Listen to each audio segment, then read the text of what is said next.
Serikali ya Tanzania ina jeshi, ina polisi, ina mahakama, ina magereza, ina vyombo mbalimbali vya dola, na kupitia bunge na taasisi nyingine zilizowekwa kisheria, nchi ina mfumo wa kutunga na kutekeleza sheria. Kwa hiyo kama serikali inataka watu watii sheria, ina vyombo vinavyoweza kuhakikisha kwamba sheria hizo zinatekelezwa. Hapa nataka tufanye utofauti mmoja muhimu kabla hatujaendelea, ili tuwekane sawa. Katika mazungumzo ya kawaida, mara nyingi tunatumia neno serikali tukimaanisha mfumo mzima wa dola, yaani kwa Kiingereza state. Lakini katika sayansi ya siasa, dola na serikali si kitu kimoja. Serikali ni sehemu ya mfumo mpana zaidi wa dola. Na hata katika mfumo wa kidemokrasia, taasisi za dola kama vile jeshi, polisi, mahakama na kadhalika hazipaswi kuchukuliwa moja kwa moja kuwa ni mali au vyombo vya serikali iliyopo madarakani au chama kinachoongoza serikali hiyo. Kwa mfano, haikuwa bahati mbaya kwa jeshi letu la Tanzania kuitwa Jeshi la Wananchi wa Tanzania. Hii inamaanisha jeshi ni la wananchi kwa maslahi yao na nchi, na si kwa maslahi ya chama au serikali fulani. Hata hivyo, katika mifumo ya kimabavu au kiimla, mipaka hii inaweza kufifishwa. Taasisi za dola zinaweza kuingiliwa, kutumiwa kisiasa au kufungamanishwa kwa karibu na serikali au viongozi waliopo madarakani. Hilo ni somo kubwa na linajitegemea ambalo tutalifungua vizuri katika vipindi vijavyo vya elimu raia. Lakini kwa mjadala wetu wa leo, jambo muhimu ni hili: dola ina vyombo vinavyoweza kuhakikisha sheria na maamuzi yanatekelezwa. Kwa hiyo kama wenye madaraka tayari wana uwezo wa kutumia vyombo hivyo kuhakikisha watu wanatii, kwa nini madaraka bado yanahitaji uhalali? Hili ndilo swali ambalo Profesa David Bitham analichunguza katika sura ya pili ya kitabu chake cha The Legitimation of Power. Power and its need of legitimation. Chapter ya pili. Kwa Kiswahili tunaweza kusema madaraka na hitaji lake la uhalali. Katika episodi ya kwanza tulizungumza kuhusu maana ya uhalali wa madaraka. Leo tunakwenda hatua moja mbele. Tunataka kuelewa sasa, kwa nini madaraka yenyewe yanahitaji kuhalalishwa? Karibu elimu raia. Naitwa Rungwe Mtete. Lengo letu hapa si kukuambia uamini nini. Tunachofanya ni kuchukua dhana muhimu za sayansi ya siasa, kuzifafanua kwa Kiswahili rahisi na kukupa msingi wa kujenga maoni yako mwenyewe. Lakini kabla hatujaingia moja kwa moja kwenye madaraka ya kisiasa, tunahitaji kuelewa kwamba tunahitaji kuelewa jambo moja muhimu. Bitham anapotumia neno la Kiingereza, yani power, anamaanisha kitu ambacho ni kipana zaidi kuliko kile tunachokiita madaraka katika siasa. Kwa hiyo tuanzie hapo.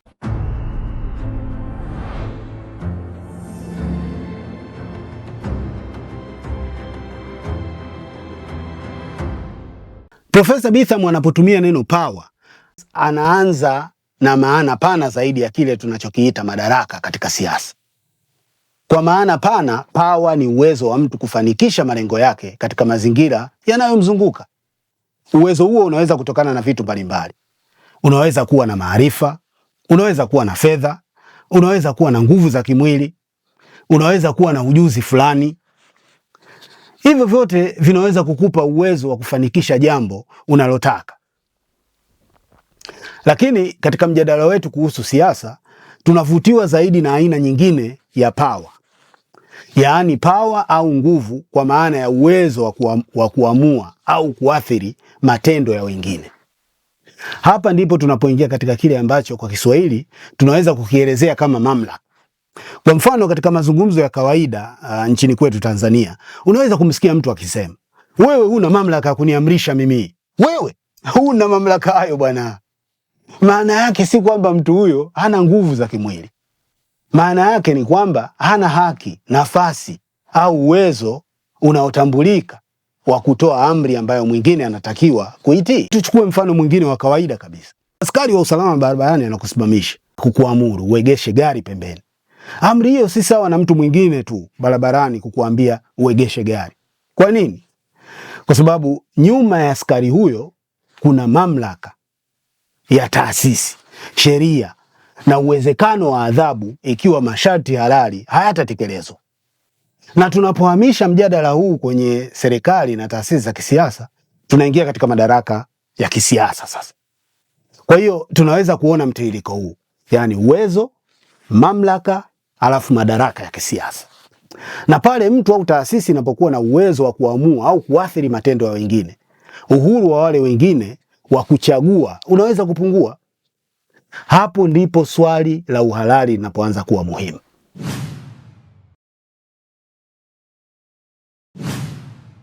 Tunapozungumza kuhusu madaraka ya kisiasa, ni rahisi kufikiria polisi, jeshi la wananchi wa Tanzania, yani JWTZ, silaha au matumizi ya mabavu. Lakini Profesa Bitham anatuonesha kwamba power ni pana zaidi. Fikiria mtu anayedhibiti kitu ambacho unakihitaji. Anaweza asiwe na bunduki, anaweza hata asikutishie, lakini kama yeye ndiye anayedhibiti rasilimali ambayo maisha yako yanategemea, tayari ana uwezo wa kuathiri kile unachoweza kufanya. Au fikiria ofisi ya serikali yenye mamlaka ya kutoa leseni unayohitaji kuendesha shughuli fulani. Hakuna mtu anayehitaji kukutishia kwa bunduki, lakini bila leseni hiyo huwezi kufanya shughuli hiyo kihalali, au sio? Kwa hiyo ule uwezo wa kuamua au kuathiri matendo ya wengine unaweza kutokana na rasilimali, ujuzi au shughuli muhimu, au nafasi yenye mamlaka ya kufanya maamuzi au kutoa amri. Na hapa Bitham anatupeleka kwenye swali muhimu zaidi. Ni nani anayeamua nani anaweza kupata vitu hivyo? Hapa kuna jambo muhimu sana. Profesa Bitham anazungumzia kile anachokiita rules of power. Badala ya kutafsiri moja kwa moja kuwa kanuni za nguvu, tunaweza kwa Kiswahili chepesi kuzielezea kama kanuni zinazoratibu upatikanaji na utumiaji wa nguvu au mamlaka. Hizi ni kanuni zinazoamua nani anaweza kumiliki au kutumia rasilimali muhimu, nani anaweza kufanya shughuli fulani. Kwa mfano, uandishi wa habari, ualimu, uhandisi na kadhalika. Nani anaweza kupata nafasi yenye mamlaka, na pia nani hawezi. Mara nyingi tunafikiria kwamba kwanza mtu anapata madaraka, alafu sheria zinakuja kumzuia asiyatumie vibaya. Lakini Profesa Bitham anatuonyesha kwamba mara nyingi kanuni zenyewe ndizo zinazosaidia kuunda nafasi yenye madaraka. Chukulia kwa mfano urais wa Tanzania. Katiba na sheria hazisemi tu rais anaweza kufanya nini baada ya kuingia madarakani. Mfumo huo pia unaweka taratibu ambazo mtu anapaswa kupitia ili kuwa rais. Si kila mtu anaweza kuamka asubuhi na kusema kuanzia leo mimi ni rais. Kwa sababu kuna katiba, kuna sheria, kuna uchaguzi, kuna masharti ya nani anaweza kugombea, kuna taratibu za namna mtu anavyopata madaraka hayo, na kuna mipaka na majukumu yanayohusishwa na nafasi hiyo. Vivyo hivyo kwa mbunge, jaji, waziri, mkuu wa mkoa au afisa mwingine mwenye mamlaka ya umma. Kwa hiyo kanuni hazidhibiti tu namna madaraka yanavyotumika. Katika mazingira mengi, kanuni zinasaidia kuunda madaraka yenyewe.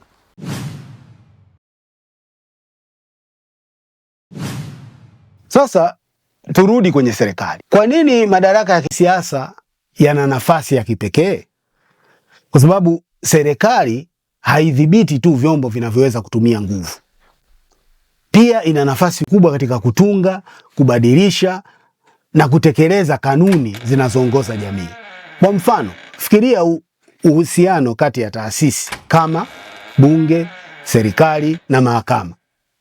Bunge lina jukumu la kutunga sheria. Serikali ina mamlaka na wajibu wa kuzitekeleza. Mahakama zina jukumu la kutafsiri sheria na kutoa maamuzi katika migogoro inayofikishwa mbele yake. Na nyuma ya mfumo huu kuna Katiba ya Jamhuri ya Muungano wa Tanzania pamoja na sheria zinazofafanua mamlaka na madaraka ya taasisi hizi. Profesa Bitham anatuonesha uhusiano muhimu kati ya mambo mawili: uwezo wa kutumia nguvu za kimwili na mamlaka ya kuamua na kutekeleza kanuni. Sheria inaweza kusema nani ana mamlaka gani. Inaweza kusema nani anaruhusiwa kufanya nini. Inaweza kuweka masharti ya kupata nafasi fulani. Na taasisi za dola zinaweza kuhakikisha sheria hizo zinatekelezwa. Kwa hiyo madaraka ya kisiasa si suala la kuwa na polisi au jeshi peke yake. Ni pia uwezo wa kuunda na kusimamia kanuni ambazo jamii inaishi chini yake.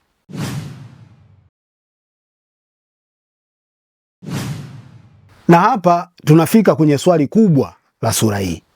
Katika episodi ya kwanza tuliona kwamba moja ya masharti ya uhalali ni kwamba madaraka yapatikane na kutumiwa kwa kufuata kanuni zilizopo. Lakini sasa tumegundua jambo jingine. Kanuni hizo hizo zinaweza kuwa sehemu ya mfumo unaounda na kudumisha madaraka. Kwa hiyo hebu tufikirie mfano. Tuseme uchaguzi umefanyika Tanzania. Tume yenye mamlaka ya kusimamia uchaguzi imetangaza mgombea fulani kuwa ni mshindi. Kwa mujibu wa taratibu zilizowekwa, mtu huyo anaingia katika nafasi ya madaraka. Lakini kwa kutumia mfumo wa Profesa Bitham, mtaalamu wa sayansi ya siasa, bado anaweza kuuliza, je, kufuata taratibu zilizopo pekee kunamaliza swali la uhalali? Jibu la Bitham ni kwamba hapana. Na hii ni tofauti muhimu sana. Kufuata sheria ni sehemu muhimu ya uhalali. Lakini uhalali wa kisheria peke yake hautoshi kuhalalisha mfumo mzima wa madaraka. Unaweza kuuliza kwa nini? Kwa sababu hata kanuni zenyewe zinahitaji kutetewa kuwa ni halali. Hii ndiyo sababu, kwa mfano, tunapozungumza kuhusu uchaguzi, hatuwezi kuishia tu kuuliza uchaguzi ulifanyika kwa kufuata sheria. Tunaweza pia kuuliza sheria hizo zenyewe zinaweza kutetewa uhalali wake? Ushindani ulifanyika katika mazingira gani? Kwa mfano, wanaoshiriki walipata nafasi gani? Na wananchi waliwezaje kuonesha ridhaa yao? Hatutajibu maswali haya leo. Leo sio siku yake. Lakini ni muhimu kuona kwa nini yanaibuka.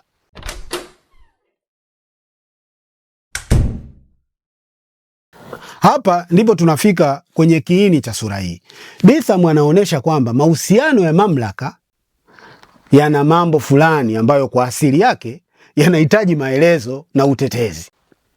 Mambo hayo tunaweza kuyafupisha katika maswali makuu matatu. Swali la kwanza: kwa nini baadhi ya watu wana madaraka zaidi kuliko wengine? Hili ni tatizo la kutokuwepo kwa usawa. Kwa mfano, rais wa Tanzania ana madaraka ambayo raia wa kawaida hana. Mbunge ana uwezo fulani wa kushiriki katika utungaji wa sheria ambao mpiga kura wa kawaida hana moja kwa moja. Jaji ana mamlaka ya kutoa maamuzi yenye athari za kisheria ambayo mtu mwingine hana. Lakini kuwepo kwa tofauti hizi si hoja ya kusema moja kwa moja kwamba hali hii ni nzuri au mbaya. Isipokuwa swali la Bitham ni kwamba ni nini kinachohalalisha tofauti hizi ambazo tumezitaja? Kwa nini mtu huyu anapaswa kuwa na madaraka ambayo mwingine hana? Hivyo basi, mfumo husika wa madaraka unapaswa kuwa na jibu kuhusiana na hilo. Swali la pili: madaraka hayo yanamnufaisha nani? Tuseme serikali inakusanya kodi kupitia TRA. Sawa sawa. Kwa raia hilo linamaanisha kutoa sehemu ya fedha ambazo angeweza kuzitumia kwa mahitaji yake binafsi au ya familia yake. Hivyo, kwa nini akubali mamlaka ya serikali kukusanya kodi kupitia TRA? Jibu la kawaida la kuhalalisha mamlaka hayo ni kwamba kodi inasaidia kugharamia mambo ambayo jamii inahitaji. Kwa mfano, barabara, shule, hospitali, usalama wa raia, usalama wa watu kama kawaida, huduma za umma na shughuli nyingine za pamoja. Hapa tunafika kwenye hoja ya Bitham kuhusu suala la common interest, yaani maslahi ya pamoja. Madaraka hayawezi kuhalalishwa kwa urahisi ikiwa yanaonekana kunufaisha wenye madaraka tu. Yanahitaji kuhusishwa na maslahi mapana ya jamii. Kwa hiyo swali la kisayansi linakuwa, mfumo huu wa madaraka unatumikia maslahi ya nani? Swali la tatu: wanaotawaliwa wamekubali? madaraka dhidi ya watu wengine yanaweza kupunguza uhuru wao. Ya. Serikali inatunga sheria, inakusanya kodi, inaweza kuweka masharti ya kufanya shughuli fulani. Kwa mfano kama nilivyosema mwanzo kuhusu shughuli ya uandishi wa habari na nyinginezo. Inaweza hata kwa kufuata sheria kumzuia mtu uhuru wake. Kwa hiyo Bitham anaonesha umuhimu wa ridhaa, yani consent. Katika mfumo wa kisiasa wa kidemokrasia, mojawapo ya njia muhimu ambazo wananchi wanaweza kuonyesha ridhaa yao ni kupitia uchaguzi. Ndio maana maswali kuhusu uchaguzi si suala la nani ameshinda tu, bali yanahusiana pia na swali kubwa zaidi. Je, uchaguzi unatoa ushahidi gani kuhusu ridhaa ya wanaotawaliwa? Na hapo ndipo suala ambalo tunakuja kujadili elimu raia baadaye, kama uchaguzi huru na wa haki yanapata umuhimu mkubwa katika mjadala wa uhalali.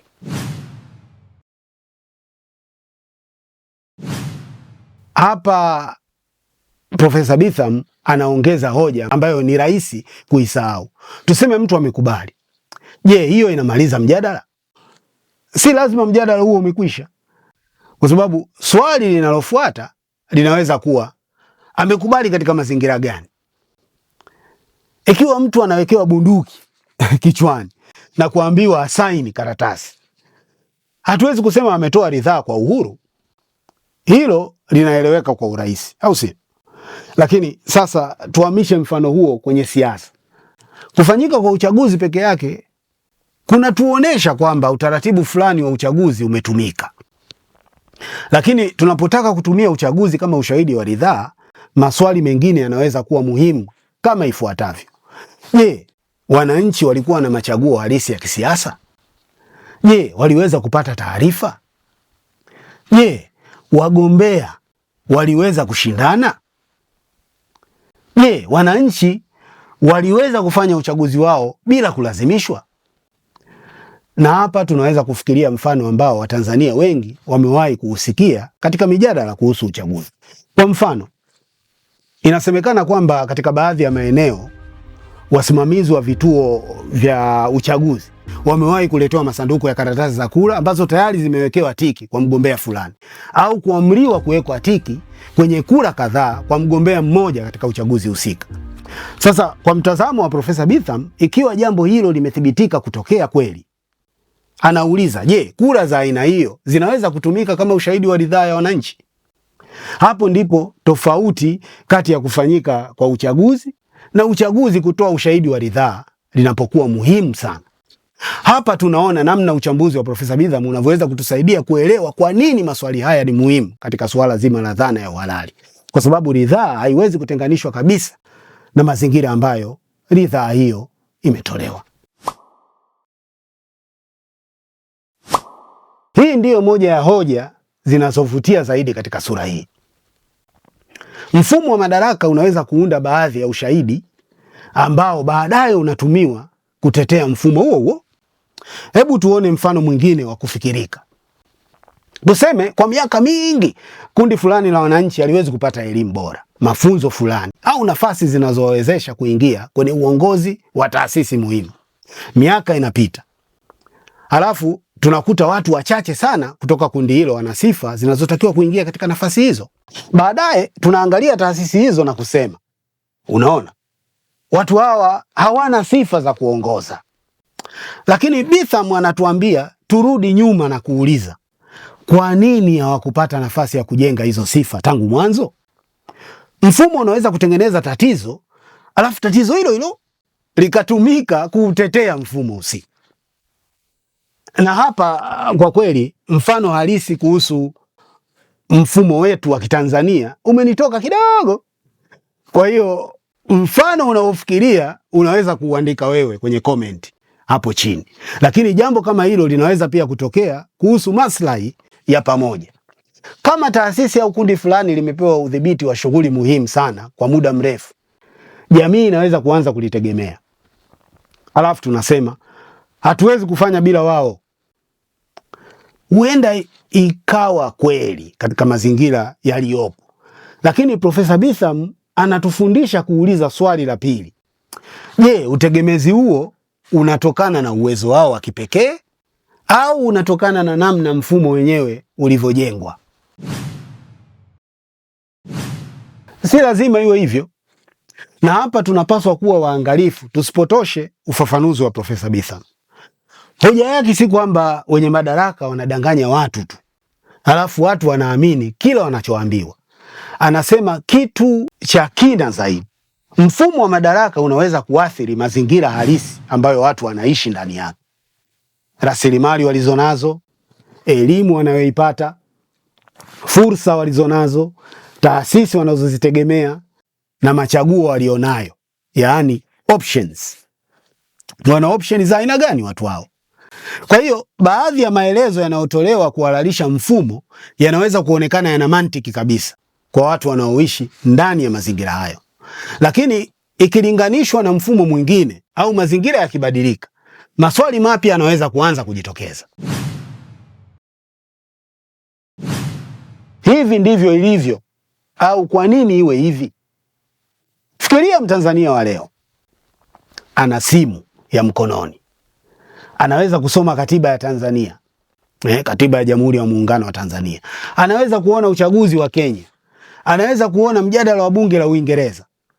Anaweza kusoma kuhusu mfumo wa uchaguzi wa Afrika ya Kusini. Anaweza kuona mahakama katika nchi nyingine ikitoa uamuzi dhidi ya serikali.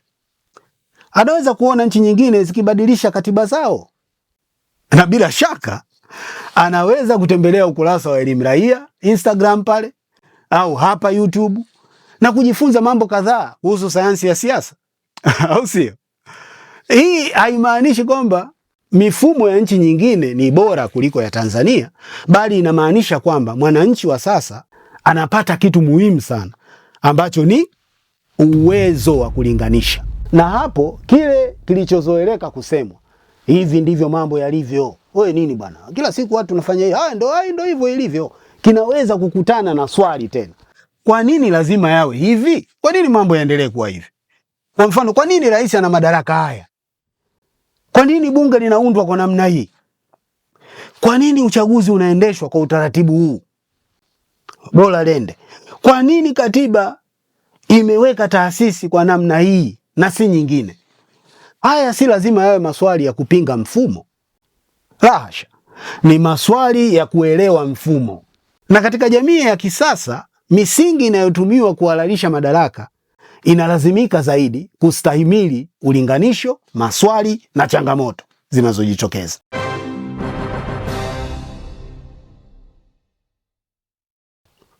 Sasa turudi Tanzania na kwenye swali letu la awali. Ikiwa serikali ina polisi, JWTZ, mahakama, magereza, sheria, uwezo wa kuhakikisha watu wanatii, kwa nini bado inahitaji uhalali? Kwa sababu uwezo wa kumfanya mtu atii na haki ya kumtaka atii si kitu kimoja. Polisi wanaweza kuwa na mamlaka ya kutekeleza sheria, bunge linaweza kuwa na madaraka ya kutunga sheria, rais anaweza kuwa na madaraka aliyopewa na katiba, mahakama zinaweza kuwa na mamlaka ya kutoa hukumu. Lakini Profesa Bitham anatutaka tuende hatua moja zaidi. Tuulize, kanuni zinazounda mamlaka hayo zinaweza kutetewa kuwa ni halali? Kwa nini madaraka hayo yamegawanywa kwa namna hiyo? Yanatumika kwa maslahi gani? Na wale wanaotawaliwa wameonesha ridhaa yao kwa namna gani? Hapo ndipo tunapoona hoja kuu ya Profesa Bitham katika sura hii. Madaraka hayahitaji uhalali kwa sababu hayana uwezo wa kulazimisha. Yanahitaji uhalali kwa sababu uwezo wa kulazimisha peke yake hautoi haki ya kutawala. Hilo ni swala muhimu sana. Katika episodi ya kwanza tuliuliza, madaraka halali ni nini? Katika episodi hii ya pili tumeona kwa nini madaraka yanahitaji uhalali.